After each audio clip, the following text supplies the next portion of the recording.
There's a lot of different things you need to learn in order to master TFT. When I first learned the game back in Set 2, I climbed from Silver to Master in about 2 months, and in this video, I will share how I did it and how you can too. We're going to cover all the core concepts you need to learn, but most importantly, I'll show you how you can learn them as fast as possible. Here are the 13 concepts that we will be covering in this video, and I will be making an in-depth guide on all of these moving forward.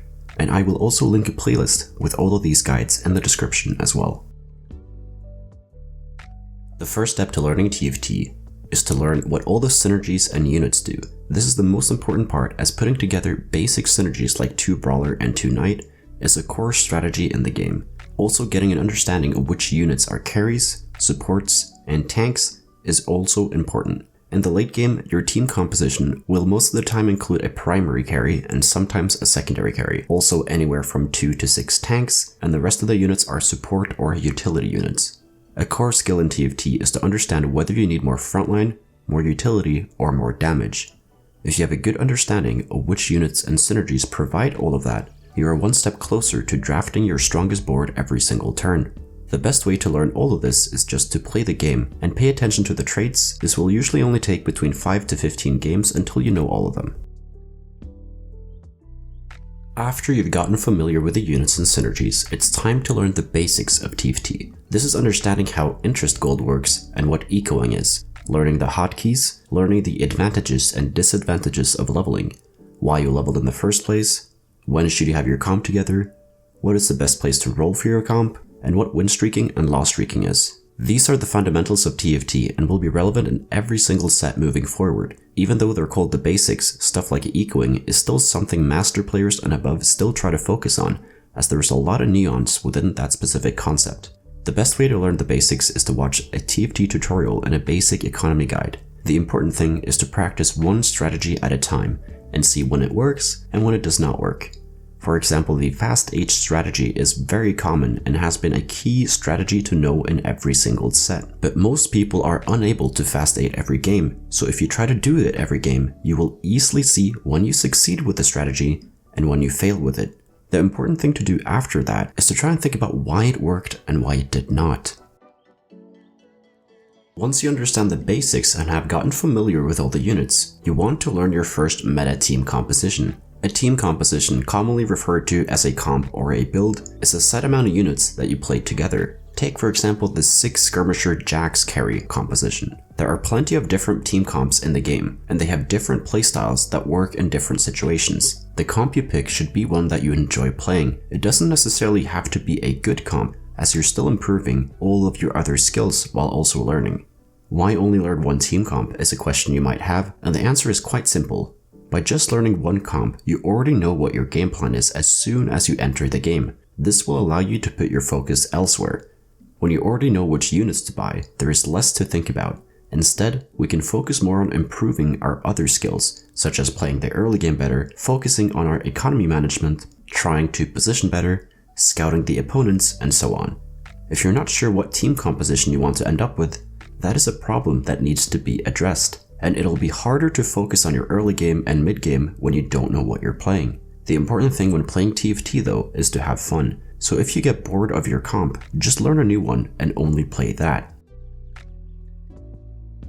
Once you have gotten a good understanding of how to play your comp, you want to start focusing on the early game. This is arguably the most important part of the game, as a good early game can set you up for an easy top 4. While a bad early game can completely screw you over and make it very hard to come back. The most important thing to understand about the early game is economy management, and that will often include how to win and loss streak properly. A good early game is not necessarily being 100 HP at the crux round. You can also be around 70 HP on a 5 loss streak and still be in a great spot. Another core part about the early game is to understand when to play your strongest board and when to play a board that is good at killing units. Another way of phrasing this is saving HP. Maintaining a high amount of HP throughout the entire game is crucial, as it allows you to do different strategies. The lower you are in HP, the more limited your options are later in the game. There's a lot to learn about the early game, so try to focus on one thing at a time. Try to understand how to win streak and loss streak before trying to save HP, for example.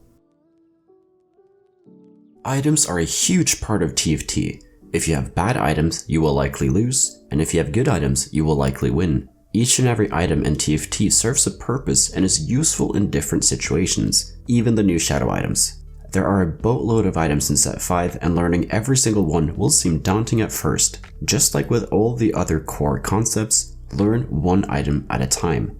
You don't have to pull up a website and read all about one item and memorize it all. While you are in game and there is an item you're unfamiliar with, look at the tooltip and see what it does. Even if there is other things you need to do on your own board, spend time to learn what the items do. If you actively seek out information about items, you will learn them a lot quicker than if you don't. Once you understand all the items, try to think of when they will be useful and on which champions. A lot of guides that cover different team compositions will go over which items are best for a carry, but they will not always cover which utility items are the best. This is left to the viewer to figure out for themselves. Mostly because you will have different utility items each game, so you have to know which champion it should go on. There's also an element to set 5, which is the new shadow items. I will say that once you've gotten a good understanding of the vanilla items, learning the shadow items is really easy, as most of them are just the vanilla item with a twist and a drawback. Some shadow items are insane in some situations, but terrible in others. So try to think about when each shadow item will be great. For example, Shadow Shroud is really good if you just want to hug one side with your team, but terrible when you want your team to be spread out. The mid-game is a really interesting part of the game. Here you will start taking more damage, so you need to be more careful when playing for a loss streak here. This is also when you might have to start rolling down to upgrade your team. A good mid-game can set you up for an easy fast 8 or even fast 9 in some cases, while a bad mid-game might force you to roll at level 7 and send you straight to 8th place. The hardest part about playing the mid-game is to recognize if you need to roll down or not, and if you do need to roll, how much. A great example of a difficult turn is round 3-2. Here it is super common to level to 6 and roll down if you are weak. Some players might roll here if they are strong to either maintain their win streak or to just hit some pairs they're sitting on.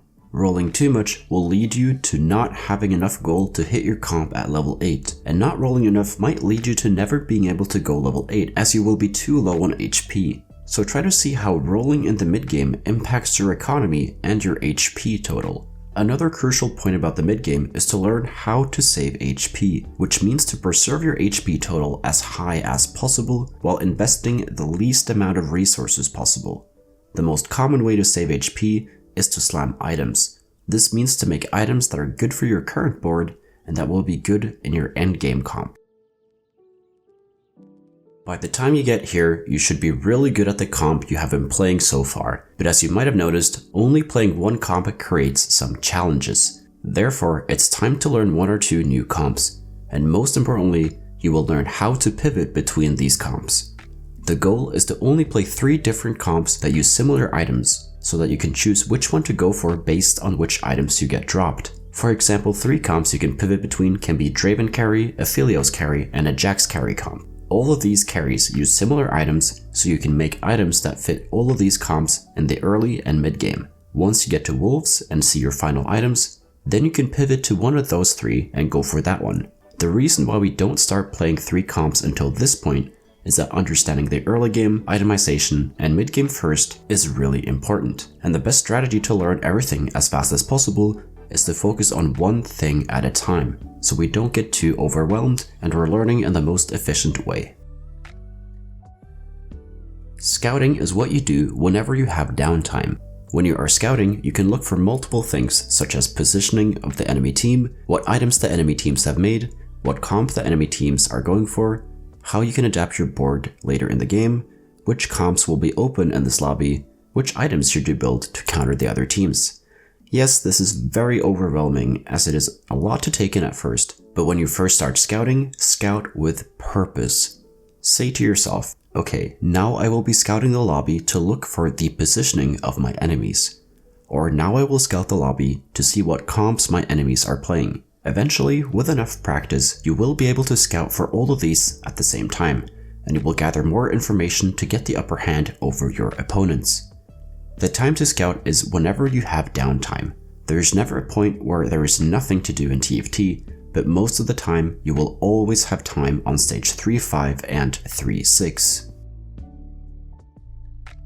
Transitioning is the act of changing your board from your current board to a new one that is typically your endgame board. This is arguably the hardest skill to master in TFT, and even people that are as high of a rank as Master still struggle with transitioning properly. There's a lot of things you need to do in a transition. You need to sell the units you don't want, and then you need to roll to find better ones. You also need to use up your items, while also quickly scouting to see how the other players are positioned. Anyone can do this given enough time, but that is the difficult part about transitioning. You only have 30 seconds before the next round starts. So if your board is too weak, you will end up taking a huge amount of damage. Therefore, if you can transition with speed, you will get a huge advantage over your opponents. So when trying to improve on your transitioning, it is crucial that you try to go out of your comfort zone.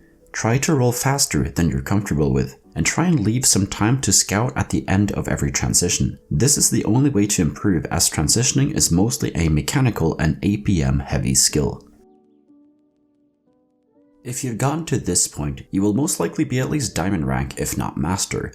So from here, you need to get an understanding of the rest of the comps. You don't have to learn all of them to the point where you can play them, but you should have an idea of when they want to roll down, what are their strengths, and what are their weaknesses. But most importantly, you need to know how you can counter that comp. To quote Sun Tzu, if you know the enemy and you know yourself, you need not fear the result of 100 battles. If you know yourself but not the enemy, for every victory gained, you will also suffer a defeat. If you know neither the enemy nor yourself, you will succumb in every battle. And just like in TFT, if you know how your own comp works and how your enemy's comps works, you know how to abuse their weaknesses, and you know how they can abuse your own weaknesses.